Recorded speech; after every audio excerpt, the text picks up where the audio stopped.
Oke, bismillahirrahmanirrahim. Assalamualaikum warahmatullahi wabarakatuh. Nama saya Airik Faifigar dari Prodi KPI semester genap. Di sini saya akan menjelaskan metode dakwah apa saja pada zaman Nabi hingga kini. Oke, yang pertama adalah dakwah pada zaman Nabi Muhammad SAW. Dakwah yang dilakukan Nabi Muhammad SAW sebagai pembawa risalah kenabian untuk pembinaan masyarakat terbagi menjadi dua periode, yaitu periode Mekah dan Madinah. Akan tetapi saya hanya akan menjelaskan dakwah periode Madinah saja. Surat An-Nahl ayat 125 menjelaskan tiga metode dakwah yang terkenal, yaitu hikmah, mauizah hasanah, dan mujadalah. Semua metode tersebut pada dasarnya ialah sebagai upaya transformasi Islam. Sejarah hidup dan perjuangan Nabi Muhammad SAW merupakan contoh terbaik bagi kehidupan masyarakat Nabi Muhammad SAW dalam menyampaikan dakwah Islam menggunakan berbagai macam metode, yaitu dengan antara lain metode sembunyi-sembunyi, dakwah secara terang-terangan, politik pemerintah, surat menyurat, peperangan, pendidikan, dan pengajaran agama. Metode ini adalah bagian dari metode dakwah Nabi Muhammad SAW dalam mengemban misi dakwah di Mekah dan Madinah. Dalam berdakwah, Rasul juga menggunakan metode bilhal, bilisan, dan bilkolam. Dakwah bilhal yakni cara dakwah dengan pendekatan tindakan nyata atau dakwah dengan amal saleh. Dakwah ini dilakukan dengan melalui tindakan nyata dan keteladanan. Contohnya, dakwah Rasul dengan metode bilhal di kota Madinah adalah membangun Masjid Quba, mempersatukan kaum Muhajirin dan Ansor. Kedua hal tersebut adalah dakwah nyata yang dilakukan Rasul yang bisa dikatakan sebagai dakwah bilhal. Kemudian Rasul menggunakan metode bilkolam, yaitu cara dakwah dengan menggunakan tulisan dalam bentuk surat yang dikirim kepada para raja dan penguasa.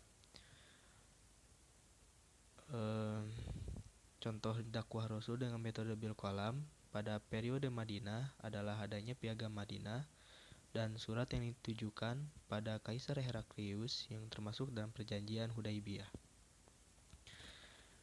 Dan yang selanjutnya, Rasul menggunakan metode dakwah bil lisan, yakni cara dakwah dengan menggunakan lisan atau ucapan yang menjelaskan pokok-pokok ajaran Islam. Contoh metode ini adalah saat Rasulullah berkhutbah.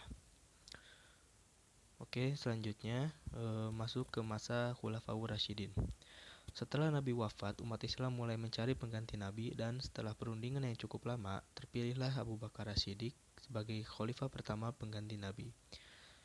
Berikut adalah metode dakwah dari masing-masing khalifah. Yang pertama, Abu Bakar As-Siddiq. Beberapa langkah strategis yang dilakukan Abu Bakar dalam upaya mengembangkan dakwah Islam diantaranya adalah menciptakan stabilitas melalui pembinaan, pembenahan, dan penyelesaian persoalan internal di kalangan kaum muslimin. Yang kedua, mengalihkan perhatian pada upaya melakukan futuhat, ekspedisi ke Syria demi pengembangan wilayah Islam. Yang ketiga, merintis Majelis Syuro. Yang terakhir, upaya memelihara dan mengumpulkan ayat-ayat Al-Quran sebagai rujukan dasar dakwah. Lalu yang selanjutnya, pada masa Khalifah Umar bin Khattab. Berikut adalah beberapa langkah dakwah yang dilakukan Umar bin Khattab, yaitu pertama, pembenahan manajemen dan administrasi kepemerintahan. Yang kedua, pembenahan dan pembentukan peranata hukum dan sistem pengadilan. Yang ketiga, penetapan sistem kalender Hijriah. Yang keempat, memperkokoh Majelis Syuro dan sistem konstitusi negara berdasarkan sistem teodemokratis. Yang kelima, upaya peningkatan kesejahteraan masyarakat dengan dibangunnya beberapa sarana umum seperti irigasi pertanian, sistem keuangan negara, bait al-mal, dan sebagainya. Lalu yang terakhir, ada pembinaan masyarakat dan upaya futuhat ke berbagai wilayah strategis bagi pengembangan dakwah. Lalu yang selanjutnya Khalifah Utsman bin Affan. Berikut adalah beberapa langkah dakwah yang dilakukan oleh Khalifah Utsman bin Affan. Yang pertama, mengadakan pembenahan dan menyelesaikan gerakan pembangkang berupaya memelihara stabilitas wilayah yang semakin luas. Yang kedua, menyebarkan cara para cendekiawan ke wilayah-wilayah kekuasaan Islam. Yang ketiga, upaya menyeragamkan naskah mushaf Al-Quran demi keutuhan dan kepentingan dakwah. Yang keempat, mempertahankan dan memelihara sistem pemerintahan dengan memelihara majelis syuro.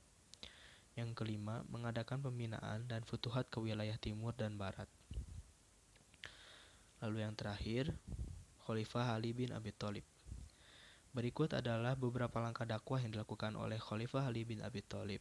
Yang pertama, berupaya menyelesaikan persoalan internal di antara kaum muslimin, mengadakan kompromi politis dengan elit politisi, berusaha menjadikan masjid sebagai tempat menyelesaikan persoalan sentral atau sentra kegiatan. Yang selanjutnya, menampilkan sosok pemimpinan yang tidak ambisius. Oke, mungkin segitu saja dari penjelasan metode dakwah di masa Khulafaur Rasyidin. Dari beberapa macam langkah dan metode yang telah dipaparkan di atas, dapat kita ketahui bahwa metode yang telah dilakukan pada masa Khulafaur Rasyidin dalam berdakwah adalah melalui 3 cara, yaitu menggunakan lisan. Cara berdakwah yang dilakukan Khulafaur Rasyidin dengan lisan atau ucapan antara lain adalah metode ceramah, metode tanya jawab, konseling, diskusi, dan propaganda. Metode selanjutnya itu dengan tulisan, yaitu antara lain adalah metode karya tulis dan korespondensi. Lalu yang selanjutnya, perbuatan. Cara berdakwah yang dilakukan Khulafaur Rasyidin dengan perbuatan antara lain adalah metode misi atau bi'tsah, metode ekspansi, kelembagaan, metode keteladanan, dan silaturahim. Lalu selanjutnya masuk ke masa dinasti Umayyah. Sebelum menjelaskan metode apa yang digunakan pada dinasti Umayyah, angka baiknya tahu masa berdirinya terlebih dahulu. Bani Umayyah adalah salah satu dari keluarga suku Quraisy, keturunan Umayyah bin Abdul Syams bin Abdul Manaf. Sepeninggal Rasulullah, Bani Umayyah sesungguhnya menginginkan jabatan pengganti Rasul Khalifah. Tetapi mereka belum berani menampakkan cita-citanya itu pada masa Abu Bakar dan Umar. Baru setelah Umar meninggal, yang penggantinya diserahkan kepada hasil musyawarah 6 orang sahabat, Bani Umayyah menyokong pencalonan Utsman secara terang-terangan, hingga akhirnya Utsman terpilih. Langsung saja. Metode pengembangan dakwah pada masa dinasti Umayyah. Peran dinasti Umayyah dalam pengembangan dakwah Islam cukuplah besar. Dinasti ini lebih banyak menyumbang untuk kemajuan Islam pada masanya. Berikut ini saya paparkan metode yang dilakukan Umayyah dalam mengembangkan Islam. Yang pertama, dakwah dengan cara ekspansi wilayah yang dimana dilakukan dengan perluasan ke wilayah barat, penaklukan di Afrika Utara, ekspansi ke Spanyol, perluasan ke wilayah timur. Lalu yang kedua, dakwah dalam memajukan kebudayaan atau peradaban Islam yang berupa bidang ilmu hadis, ilmu tafsir, ilmu fikih, dan tasawuf. Oke, selanjutnya pada masuknya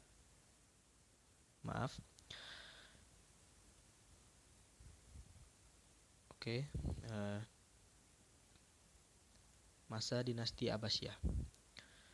Pemerintah dinasti Abbasiyah dinisbatkan kepada Al-Abbas, paman Rasulullah. Sementara khalifah pertama dari pemerintahan ini adalah Abdullah Asy-Syaffah bin Muhammad bin Ali bin Abdullah bin Abbas bin Abdul Muthalib.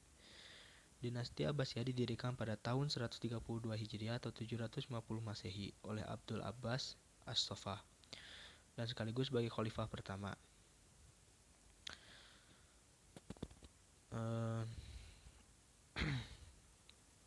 Kekuasaan dinasti Abbasiyah berlangsung dalam rentang waktu yang panjang, yaitu selama 5 abad dari tahun 132 sampai 656 Hijriah atau dari tahun 750 Masehi sampai 1258 Masehi.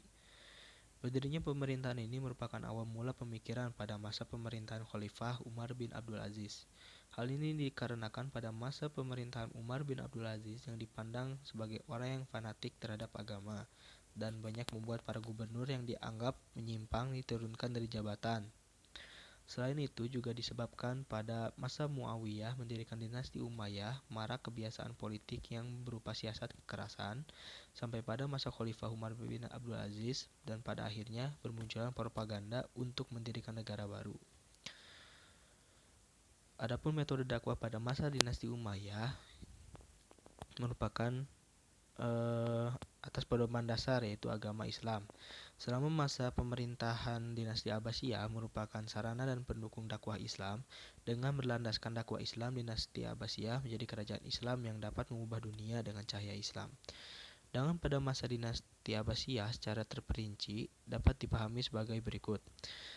Yang pertama, lingkup negara dan penguasa. Khalifah Abbasiyah pada masa keemasan merupakan ulama yang mencintai ilmu pengetahuan sehingga mayoritas mereka menghormati para ulama dan pujangga. Dan keturunan dari para penguasa mendapatkan pendidikan khusus dari para ulama dan pujangga tersebut, kemudian memfasilitasi upaya penerjemahan berbagai ilmu dari bahasa lain ke dalam bahasa Arab. Lalu yang selanjutnya, lingkup masyarakat. Aktivitas dalam lingkup masyarakat tidak terpengaruh oleh kelemahan dan kerusakan yang terjadi dalam lingkup negara dan penguasa karena aktivitas dakwah dan ilmiah sangat marak dilakukan di Baghdad karena masjid dan sekolah dipenuhi dengan kajian ilmiah dengan materi yang bervariasi. Oke, yang selanjutnya masuk ke dakwah di masa kolonial hingga strategi dakwah di era milenial. Islam tiba di Indonesia pada abad 7 Masehi dan 8 Masehi. Sejarah dakwah baru dimulai di abad 11 dan 12 Masehi. Islam juga dibawa secara langsung dari para pedagang dari Timur Tengah. Adapun versi yang lain adalah Islam di Indonesia dibawa oleh para pedagang yang berasal dari Persia pada abad ke-13 Masehi. Para pedagang muslim menggunakan metode dakwah melalui bahasa dan adat istiadat orang setempat, mengadakan pernikahan dan juga membebaskan para budak. Para pedagang sendiri datang tidak sebagai penyerang, tidak membawa pedang dan menggunakan tahta sebagai upaya untuk menindas orang yang lemah. Akan tetapi mereka menggunakan kecerdasan dan harta yang mereka punya untuk modal dakwah. Pada abad ke-17 Masehi, Belanda datang ke Indonesia dengan berdagang. Sejak itu, hampir seluruh wilayah Nusantara dikuasai kecuali Aceh. Tapi dengan adanya sumuliyatul atau kesempurnaan Islam, para ulama telah menerapkan pesantren sebagai markas perjuangan dan para santri menjadi jundulah atau pasukan Allah yang siap melawan penjajah hingga Indonesia menjadi negara yang merdeka sampai saat ini. Lalu yang selanjutnya adalah strategi dakwah di era milenial. Adapun sekarang sudah memasuki era milenial yang dimana teknologi sangat maju di masa sekarang. Bahkan sekarang pun para ulama, ustadz dan para pendakwah mulai menggunakan strategi dakwah melalui internet, sosial media, dan masih banyak yang lainnya. Saat ini sudah ada dai-dai yang mempunyai ciri khas tersendiri mulai dari materi, style, retorika, performa, dan lain sebagainya. Mungkin cukup sekian penjelasan sejarah dakwah dari masa Nabi Muhammad hingga masa kini. Mohon maaf apabila ada kekurangan dalam penjelasan materi, karena saya juga manusia banyak salahnya dan mohon dimaafkan. Terima kasih. Wassalamualaikum warahmatullahi wabarakatuh.